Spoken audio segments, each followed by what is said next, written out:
Good morning, everyone. It is November 7th, 6 a.m., so half an hour before the market opens. As you can see from the little ears right here, I've got Miso keeping me company today, and she's pretty aggressive with pets, so she might be pushing my hand around, or you might see me wildly flail the mouse. So if you see that, just know it's the cat. It's not me. I'm not spazzing out. So let's go ahead and see how the market's opening. We'll go over here to our futures, and it looks like flat, super random, just barely up on NASDAQ. Dow futures looks like just a little over 0.2%, and here 0.9, so just a little over, just about 0.2% right here in the S&P. So really random, nothing going on right now in the futures market. So this could be a pretty quick session today, because as we know yesterday was really muted, had a very low trading range, and nothing's really going on with the Fed. Nothing's really happening on our economic calendar. Earnings are starting to wind down, although there are earnings. So really the main drivers in the market are really going to be technicals and whether institutions put money to work. So let's go ahead and look at our intraday chart and see how that's going.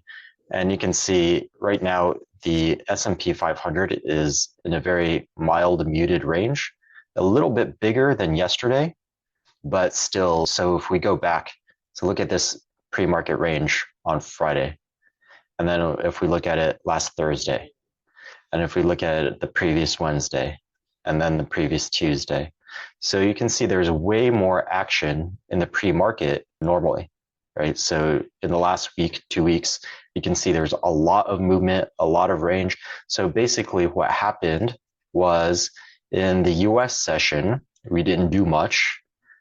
And then in the European and Asian sessions, we also didn't do much. So normally the European and Asian markets will take their cues from the US markets, which makes sense because we're trading the US markets. So unless some weird news or some giant economic data across the world hits the news, then for the most part, whatever happens in the US will be reflected in the post and pre-market sessions, or in other words, in the European and in the Asian sessions. So because of this muted range, you can see we had this muted range over here. We have a muted range over here. It looks like we are going to have a reasonably high chance of another muted range today. Now, whether or not that's going to be an inside day bar like it was yesterday, that's going to be harder to tell, because so far in the pre-market, we are more active than yesterday, and we need to stay within a smaller range than yesterday. But as you can see from this pre-market mark right here, we're not that far below yesterday. And from the futures, we saw that too. It was only down 0.2%. So it's definitely possible that we get another inside day, which, as I was saying yesterday, that can be really exciting. But in terms of today, just today, it might be kind of boring. Sort of like yesterday, we didn't get a lot of range in trading. So I would definitely keep an eye on the S&P 500 today, just like we did yesterday, but we are probably not going to get or not going to expect a lot of opportunities in terms of day trading in the S&P 500. So if you want to day trade, I would definitely go to a more volatile ticker. So let's see how Tesla's doing. Tesla yesterday was definitely a lot more volatile, and then we did get a lot of movement yesterday.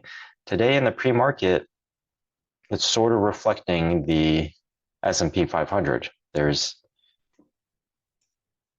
Right, that's looking pretty similar, basically the same.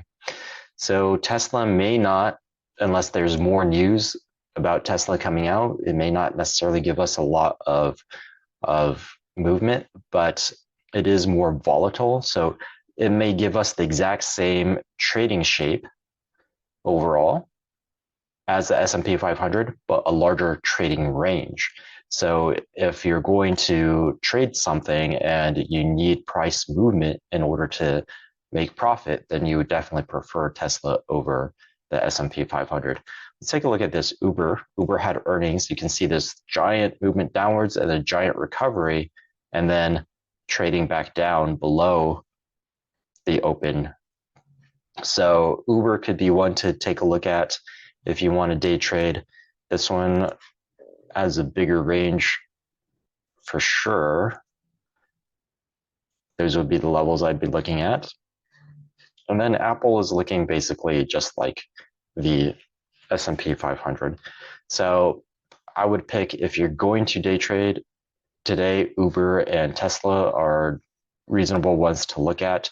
Otherwise, I would just be looking at the S&P 500 for clues. Do we break out of these ranges just like we did yesterday? Do we break out of these ranges? Do we break out with momentum? Do we break out with volume? And do we start to get a direction in the markets? If not, then we'll get another, maybe an inside day bar right here, and we'll get another low above the previous day high, and then we'll be very, very optimistic that we can move higher and maybe explosively higher.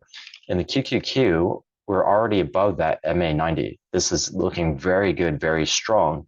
So the opportunities that we want to look for the long side are definitely the QQQ type stocks, the growth stocks. So that's consumer discretionary, consumer technology, communications is included in technology, retail is included in discretionary. So if I look quickly at XLY, XLY is not quite there yet, so we wouldn't really want to focus on that. And then same with retail, so we really want to be looking at XLK and XLC. So XLK,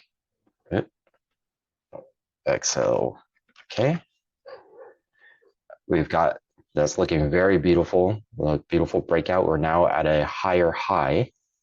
So this high was 172.83, and this high was 172.95. So that is a higher high so far. And if we continue upwards, then it's definitely a higher high. This is looking really, really good in XLK so far. And if we look in XLC, we don't have that higher high quite yet, but it is still above all the moving averages and it's looking very good.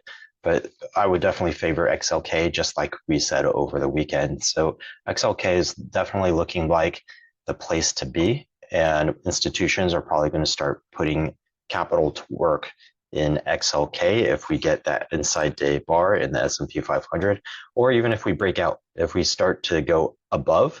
So we don't necessarily have to have an inside day, but we could just have a higher high right here and move up closer to that MA90 and maybe even break out, not necessarily today, but over the next 2 to 3 days by the end of this week. If we're above that MA90, that's going to be very strong for the market as well. It just won't be explosive. It'll be a much more steady, a much more linear growth upwards, which is longer lasting anyways. So either way, it's in a good position for it to move upwards.